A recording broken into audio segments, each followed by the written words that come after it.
first impression is okay, it's the same old Asphyx, but it's also something new on it.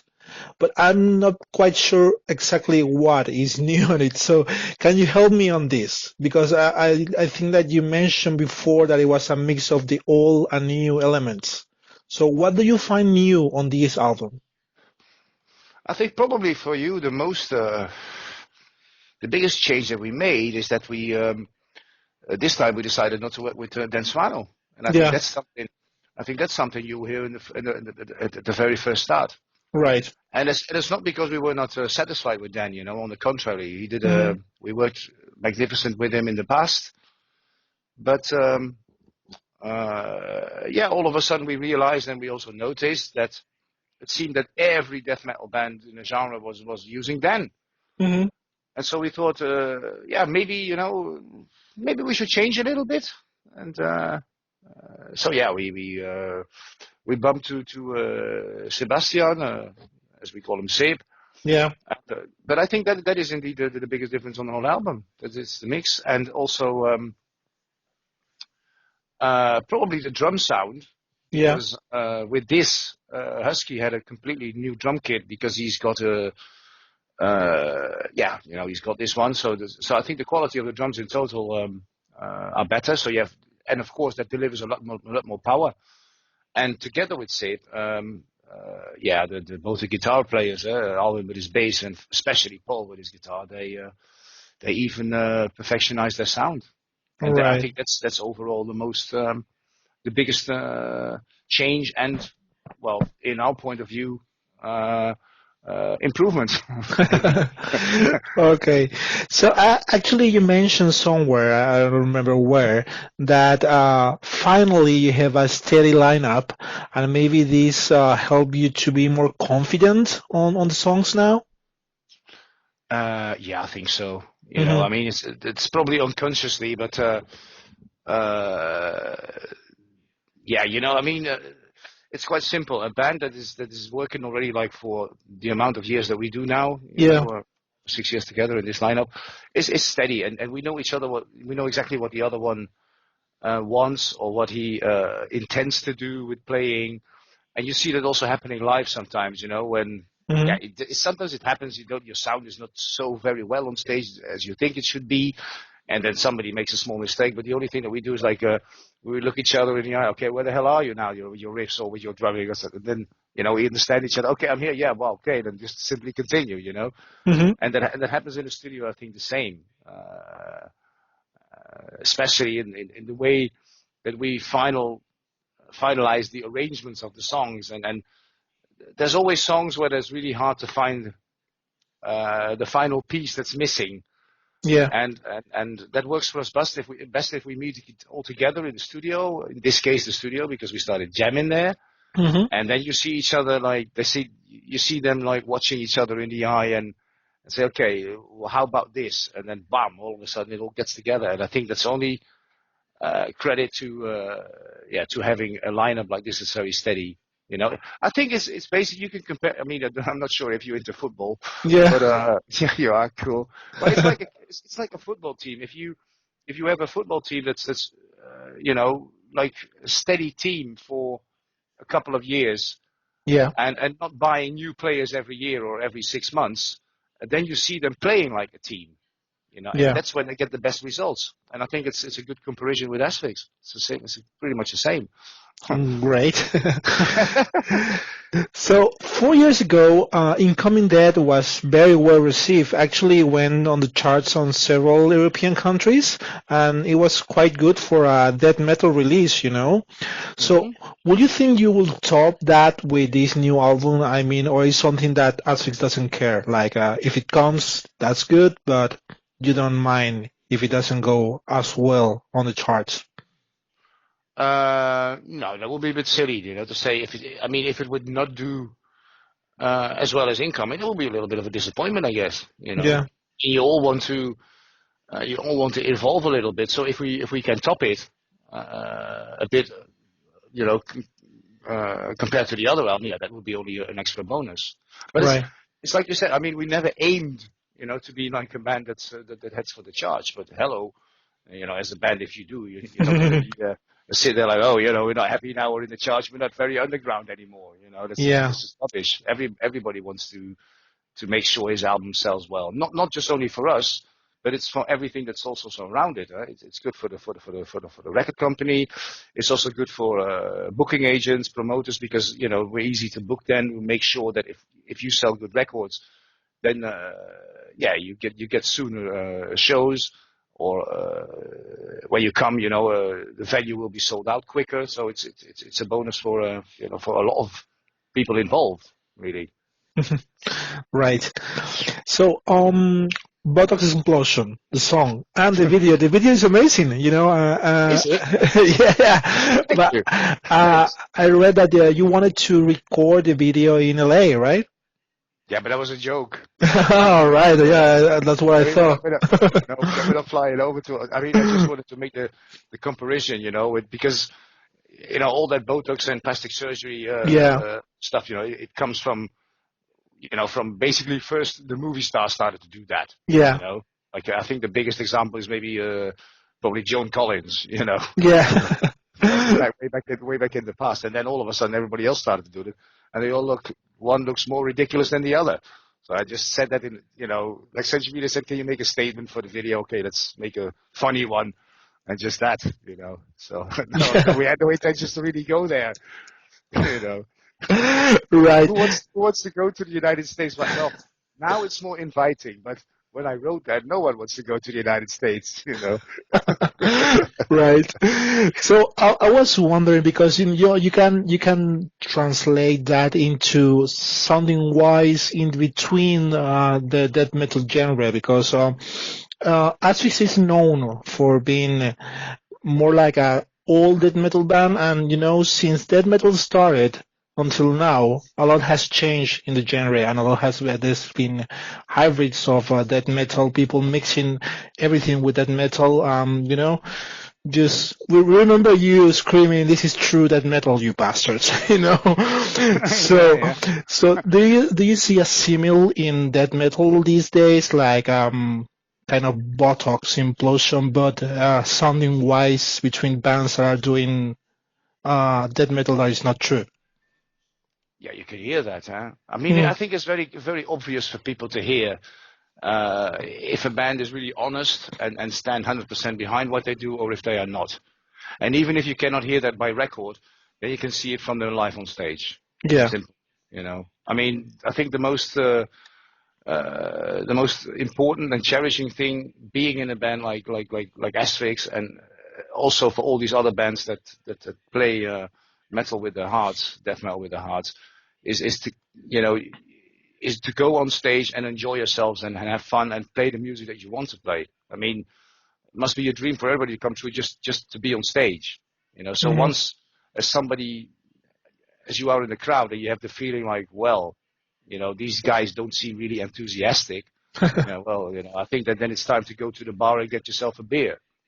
Yeah. And that's where you can, where you can see the difference between one that's really does it, from their guts, or others that just do it from, oh, let's see if we can make money with this. Hmm. I even heard somebody telling me that there's obviously nowadays as bands that play metal or Hmm. claim to play metal, and then they say in regular daily life they don't listen metal music at all. I go, well, that doesn't make any sense to me. Sorry, you know. So Right. So, yesterday I was interviewing uh, Ellen Hobik. He used to sing in a band called Bellertak from Norway, hmm and they tried to do a mix between black metal and rock. hmm He mentions that his life from touring got to the point that he was so tired he stopped listening to metal. And you've been in this business for a long, long time. You've been doing lots of tours all over these years. Have you ever feel tired of the touring life that you don't want to listen to music? Not metal, any kind of music. no, no, absolutely not. You Hmm. know, on the contrary, but I mean, yeah, sometimes of course you take a day, where you have like, okay, just a day without music, or a day without not without metal music or something. Hmm. I mean, a good comparison would probably be if you finish an album like this and you've been working such a long time with it. Yeah.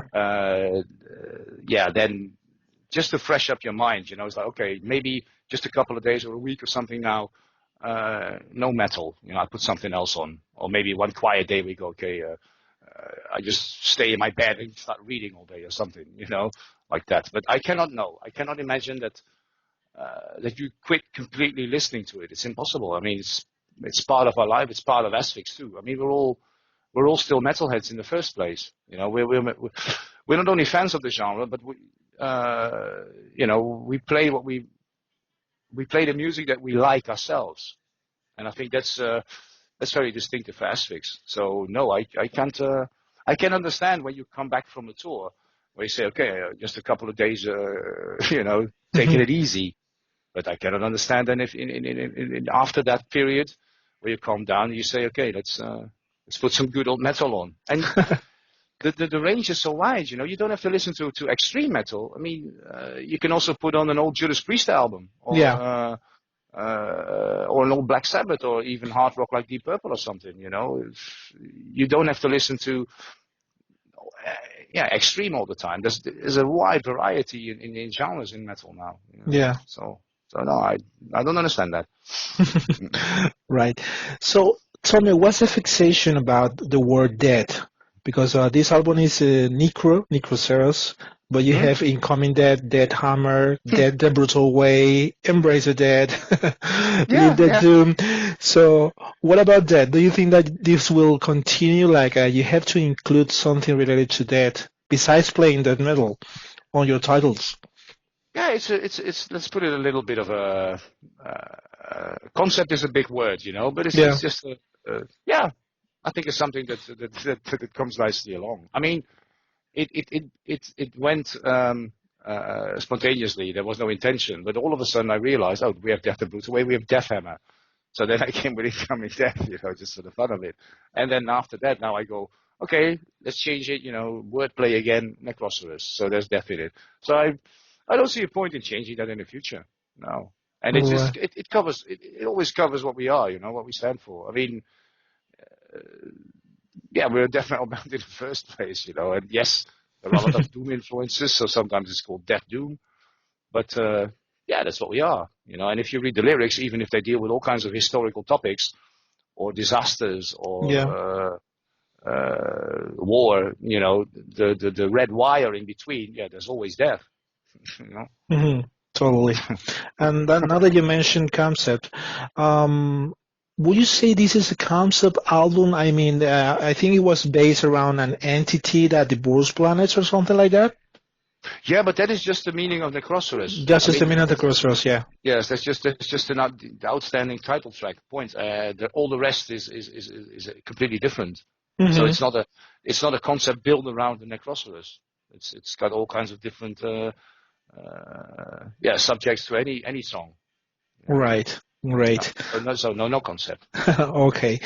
So I want to ask you about future plans because I think that you have a date in Spain in a festival revolving next year, but a lot of festivals are already planning the lineups for next summer.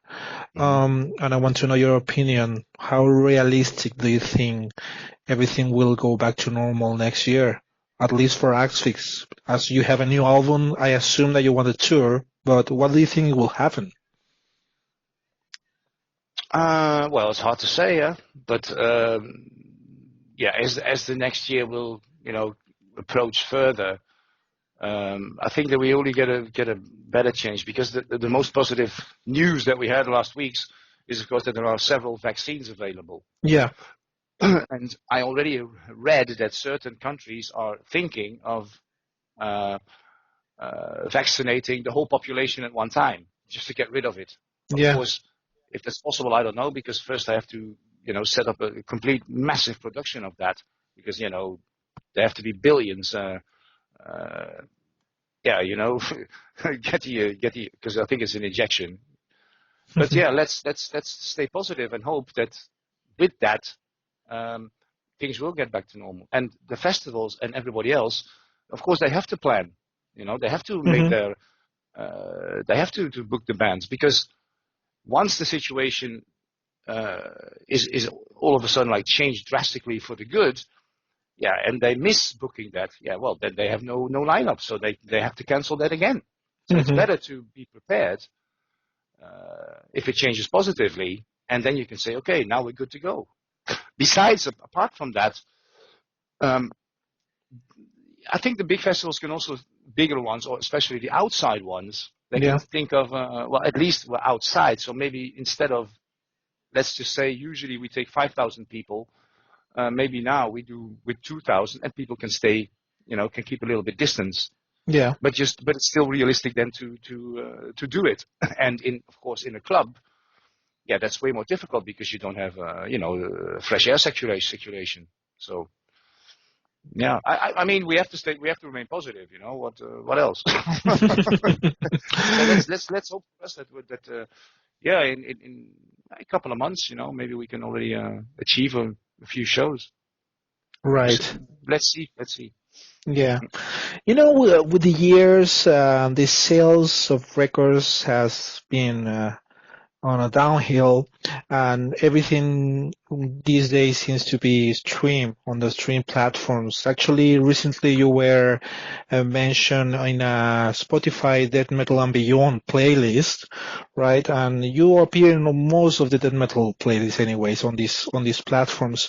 What are your opinions about this business, about the stream platforms? Do you think it's just an opportunity for maybe younger bands to spread the word about the music?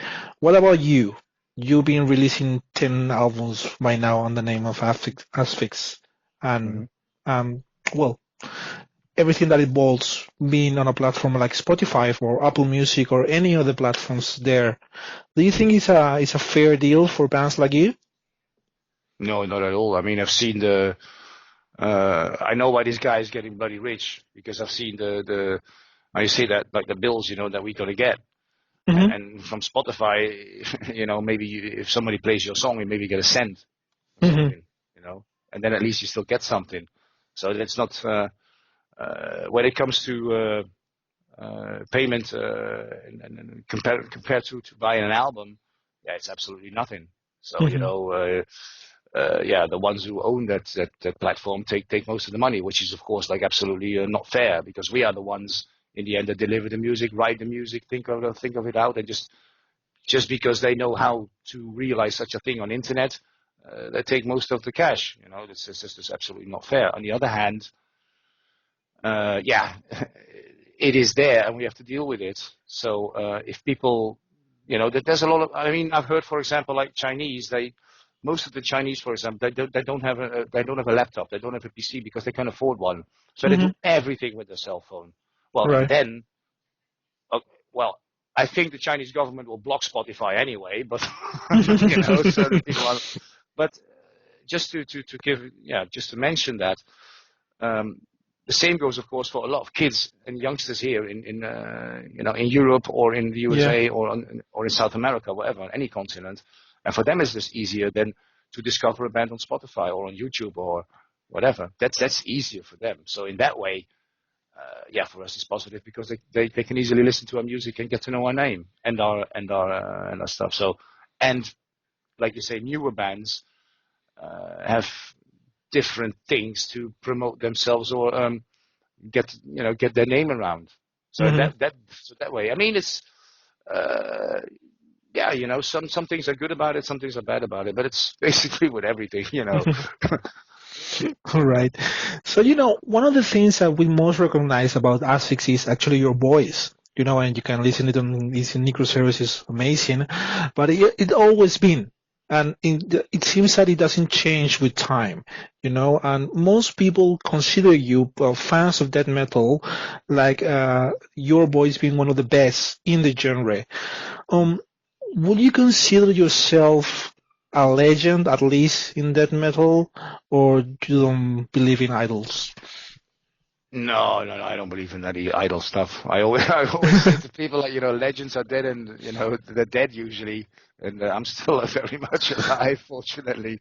No, I don't consider that. I just, I see it as I'm blessed with this throat, and I'm Yeah. also blessed with the fact that it still holds throughout all these years. But Mm-hmm. I do train to keep it in shape.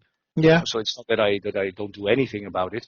So yes, I do train all these years, and I just try to keep the best and of it, and enjoy it. And that's it's a natural thing. I don't think about it. Sometimes people come up to me and start worshiping me. I go, hey, please, hello. I'm just a normal man, just like everybody else. So no, I don't see myself as a legend at all. But yeah, I mean, it's flattering if of course, it's flattering if people appreciate what you do and like what you do. Yeah, no one Yeah. can deny that. That's cool. If they wouldn't, we wouldn't sell anything and we wouldn't be able to play live or something. So yeah. Right. So, recently, Obituary play a couple of streaming shows, and they were playing like two of their most known albums, Cause of Dead and Slowly We Rot, and then they did another concert with hits from all the discography. Would you consider doing something like that with Asphyx, just to record yourselves on your rehearsal room and streaming all over the world, or are you more fond of doing actually a normal live show with people on it? Well, we would prefer to do a live show with people. Hmm. I mean, any band would prefer that. Yeah, But the way the situation is now, and we have a tradition in doing release shows. yeah, Every new album we do release shows, and they're always like a massive success. They're always sold out. yeah, But in this case we cannot. So we do have a discussion inside the band now, like maybe we should set some stream up and see if that works. But funny enough, when all of us are not a fan of it. If someone would say like, okay, no guys, the situation changed from one day to the other, we'll say, okay, screw the stream, and we go, jump on the stage and let the people in. But on the other hand, it may be an experience that you can never have before, yeah, and music-wise, we're very conservative as a band, as everybody knows, but that doesn't mean that you don't have to stand open for new developments. So we leave it open. We leave it open. yeah, We haven't made a decision yet, and we may do it, and maybe just consider that then as a good time, fun sort of rehearsal, where we can drink a couple of beers and just play all the new songs. yeah. And yeah, but we haven't made a decision yet about it. So let's see. Great. Well, Martin, just to finish the interview, a couple interviews I do for a special section of the website, which is about Hmm. touring, right? So it's just two questions. The first one is, which is the worst place you have slept while on tour? Slept. Yeah. When you were touring, maybe when you started touring with Asphyx, which is the worst place you have slept? I have no idea. It was somewhere in Germany on some attic in some building where there was no light. Yeah. Uh, we couldn't find a toilet in the middle of the night. But that's a long time. That's a long time ago. Yeah, I can't even remember where the hell it was. But yeah, I do remember that. Yeah, we were stumbling in the dark, like where the bloody hell is the toilet? And the mattresses were. Yeah, it was just terrible. That's the first thing that comes to my mind. But where it was somewhere in Germany, but I don't remember the town. Really, I don't remember. I can't even Okay. remember what band it was. To be Uh-huh. honest. Okay, and the second question is, which is the grossest or the funniest thing you ate while on tour, on a catering or maybe in a restaurant they told you, which is the thing that you say, oh, this is gross, or oh, this is interesting. Because most of the musicians when they tour Japan or Asia, they Hmm. mention that part of the world as the No, place where they ate the the worst mm, or the strangest thing. well, I did see somebody eat an oyster that was not good anymore, Oh. and then but then especially what happened after. But that was not my own experience. Uh, But yeah, that was kind of something because the oyster came back out of all holes. Right. So, but that was not my own. And to be honest, I haven't really eaten anything seriously gross. Yeah. You know. Yeah. I Yeah. mean, maybe the grossest stuff is McDonald's, because that's disgusting fast food. But Yeah. yeah, well, what the hell? If you're hungry and this is the only thing around, then you have to.